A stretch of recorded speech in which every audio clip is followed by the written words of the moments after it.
బెనిఫిషియర్స్కి అంటే ఆ రోజు 3 రకాలుగా డిజైన్ చేసామండి. జనరల్గా సెంట్రల్ గవర్నమెంట్ ఇచ్చింది 310 చదరపడుగులకి.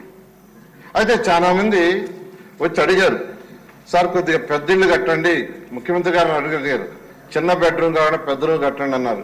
కొందరు వచ్చి 2 బెడ్రూమ్ అడిగారు. అప్పుడు ముఖ్యమంత్రి గారు ఏమన్నారంటే 300 తోటే 365, 430 కట్టండి, దానికి కొంత అమౌంట్ కట్టండి, వాళ్ళు రీపే చేసుకుంటారంటే 360 చదరపడుగులకి ముందు అడ్వాన్స్గా 50,000 కట్టమన్నాం. 430కి ₹1,00,000 కట్టమని చెప్పాం. దానికి చాలా ఆనందంగా ముందుకు వచ్చారు. చాలా మంది కట్టారు. ఎంతోమంది వేల మంది కడితే ఈరోజు వాళ్ళకి మీరు చెప్పినట్టు, సభ్యులు చెప్పినట్టుగా ఇల్లు ఇవ్వలేదు, కానీ వాళ్ళు డబ్బులు వెనక్కి ఇచ్చారంటే అదే వల్ల. అంతేకాకుండా రాగానే ఏం చెప్పారంటే 1,00,000 కట్టబడలేదు, 430కి 50,000 కడితే చాలన్నాడు. అదేవిధంగా 365కి 50,000 కట్టబడలేదు, 25,000 కడితే చాలన్నాడు. అనేసి అన్నాడు. కట్టిన వాళ్ళకి డబ్బులు రిటర్న్ ఇవ్వాలి కదా, అది కూడా ఇవ్వాల. ఎక్కడికి పోయినా ఆడు వెంటనే వస్తారు, సార్ నేను 1,00,000 కట్టాను, నాకు 50,000 ఇవ్వండి, నేను 50,000 కట్టాను, 50,000. ఇలా యాక్చువల్గా గత ప్రభుత్వం అన్ని జిగ్జాగ్గా, ఒక ప్లాన్ లేదు, ఒక ఫైనాన్షియల్ ప్లాన్ లేదు, ఏమీ లేకుండా ఈ యొక్క సిస్టమ్ చేశారు అధ్యక్ష. అయితే ఆ రోజు మనం డిజైన్ చేసిన దాంట్లో 300 చదరపడుగులకి 5,65,000 అవుతుందని, 365 చదరపడుగులకి 6,65,000 అవుతుందని, 430 చదరపడుగులకి 7,65,000 అవుతుంది ఎస్టిమేట్ చేసాం. వీటిల్లో 1,50,000 కేంద్రము, 1,50,000 రాష్ట్రం. అది కాకుండా 90,000 ఇన్ఫ్రాస్ట్రక్చర్ స్పెషల్గా ముఖ్యమంత్రి గారు చెప్పారు. ఇల్లు కట్టడం కాదు, అక్కడ మంచి ఇన్ఫ్రాస్ట్రక్చర్ ఇవ్వాలని ప్రతి ఇంటికి 90,000 రూపాయలు యాక్చువల్గా ఇన్ఫ్రాస్ట్రక్చర్ శాంక్షన్ చేశారు. మొత్తం మీద 2,40,000 రాష్ట్ర ప్రభుత్వం, కేంద్ర ప్రభుత్వం వీళ్ళకి ఇచ్చేటట్టుగా, మిగతా లోన్ రూపంలో ఇప్పిస్తే ఒక 10-15 ఏళ్లలో కట్టుకునేటట్టుగా యాక్చువల్గా దీన్ని డిజైన్ చేశాం అధ్యక్ష. అయితే ఆ రోజు డిజైన్ చేసినప్పుడు ముఖ్యమంత్రి నాకు ఒకటే చెప్పారు, ఇల్లు అంటే 4 గోడలు కట్టి స్లాబ్ వేయటం కాదు, జగన్మోహన్ రెడ్డికి చేసినట్టుగా ఒక చక్కటి ఇల్లు ఉండాలని ఇన్ఫ్రాస్ట్రక్చర్కి హై ప్రయారిటీ ఇవ్వమంటే ఆ రోజు షీర్వాల్ డిస్ట్రిక్ట్తో ప్రతి ఇంటికి పెద్ద పెద్ద ఇళ్ళు వాళ్ళు కట్టుకున్నట్టుగా పుట్టి పెట్టాం అధ్యక్ష. క్వాలిటీగా ఉండాలని, ఏదో సిమెంట్ పూసేసి కాకుండా పుట్టే పెట్టాము. ఫ్రంట్ డోర్ ఫ్రేమ్ అధ్యక్ష, అందరూ చెప్తున్నాను, ఫ్రంట్ డోర్ ఫ్రేమ్ టీక్వుడ్ పెట్టాను. బహుశా భారతదేశంలో ఎక్కడ కూడా పేదలకు టీక్వుడ్ పెట్టండు, ఫ్రంట్ డోర్ ఫ్రేమ్ టీక్వుడ్. అదేవిధంగా కిచెన్లో ఆడవాళ్ళు వండుకునే కిచెన్లో బ్లాక్ స్టోన్ వేసాం, గ్రానైట్ స్టోన్. అదేవిధంగా సింక్ వచ్చి స్టెయిన్లెస్ సింక్ పెట్టాం. అటకలు అడిగారు. బిల్డింగ్ కట్టిన తర్వాత చాలా మంది మహిళలు వచ్చి, సార్ అటకలు కావాలా, అటకలు లేకుంటే మా సామాన్ ఎక్కడ పెట్టుకోవాలంటే అటకలు ఏర్పాటు చేసాం, కప్బోర్డ్స్ ఏర్పాటు చేసాం. తర్వాత vitrified tiles 2x2 A grade, బహుశా ఎక్కడ ఏ గ్రేడ్ వేయరు. మేము స్పెసిఫికేషన్లో ముఖ్యమంత్రి గారు చెప్పారు స్పెషల్గా, ప్రతి పేదవాళ్ళైనా హ్యాపీగా ఉండాలంటే 2x2 A grade vitrified tiles వేసాం అధ్యక్ష. అదేవిధంగా విండోస్ స్టీల్ విండోస్ పెట్టాం. అదేవిధంగా ప్రతి దగ్గర ఫెసిలిటీస్ ఉండాలని కమ్యూనిటీ హాల్ డిజైన్ చేసాం, కమ్యూనిటీ హాల్. అదేవిధంగా షాపింగ్ కాంప్లెక్స్, అక్కడ ఉండే వాళ్ళకి అంటే మళ్ళీ ఎక్కడంటే అక్కడ బొంకులు పెడతారని ప్రతి దగ్గర షాపింగ్ కాంప్లెక్స్. అదేవిధంగా ఒక స్కూలు. ఇప్పుడు అడిగారు ఇక్కడ దొంగతనాలు జరుగుతున్నాయి, మాఫియా అన్ని జరుగుతున్నాయని, ఒక అవుట్ పోస్ట్ పోలీస్ స్టేషన్. అదేవిధంగా అప్రోచ్ రోడ్డు, పార్క్ అధ్యక్ష. ముఖ్యమంత్రి గారు చెప్పారు ఎక్కడ ఇల్లు కట్టినా ఖచ్చితంగా పార్క్ పెట్టమని యాక్చువల్గా చెప్పారు. ప్రతి దగ్గర పార్క్ డిజైన్ చేసాం. అప్రోచ్ రోడ్డు, వాటర్, డ్రైన్స్ అన్ని క్లోజ్డ్ డ్రైన్స్ అధ్యక్ష. ఈ విధంగా ట్రీట్మెంట్ ప్లాంట్, ఎస్టీపీ, లైట్స్, ఇవన్నీ ప్రతిదీ ఉండాలని టెండర్లో పెట్టి యాక్చువల్గా చేస్తే ఈరోజు ముఖ్యమంత్రి గారు అసలు వదిలేశారు, గత ముఖ్యమంత్రి కంప్లీట్గా వదిలేశారు. అందుకనే ఇంతమంది సభ్యులు అడుగుతున్నారు. దీంట్లో ఈరోజు బెనిఫిషరీస్ ఎవరైతే ఉన్నారో వాళ్ళు చాలా ఇబ్బందులు పడుతున్నమాట వాస్తవం అధ్యక్ష. ఈరోజు 360 చదరపడుగులకి 50,000 మనం పెడితే 25,000 చాలన్నాడు. 430కి 1,00,000 అంటే 50,000 చాలన్నాడు. వాళ్ళకి రిటర్న్ ఇవ్వలేదు. వాళ్ళు చాలా చాలా ఇబ్బంది పడుతున్నారు. అంతేకాకుండా కన్స్ట్రక్షన్ కంప్లీట్ కాని 40,571 మంది మీద లోన్లు తెచ్చాడు.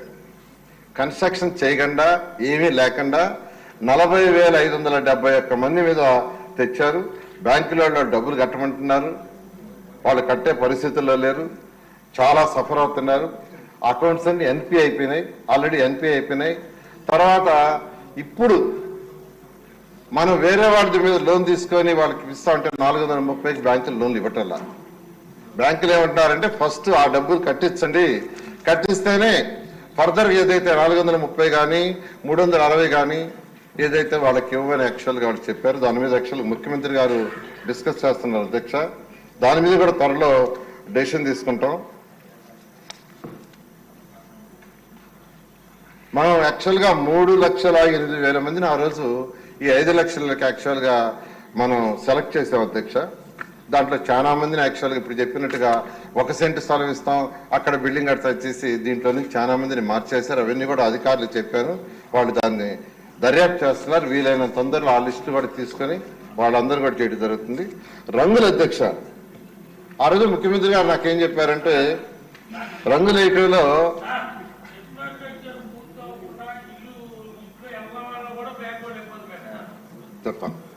ఇప్పుడు రంగుల విషయానికి వస్తే ఆ రోజు తెలుగుదేశం పార్టీ కలర్స్ చేయాలని ఆ రోజు ఎమ్మెల్యేలు చెప్పారు అధ్యక్ష. ఎందుకంటే డిజైన్స్ ని ఎమ్మెల్యేలకు సేమ్ గా చూపించారు ఆ రోజు చంద్రబాబు నాయుడు గారు.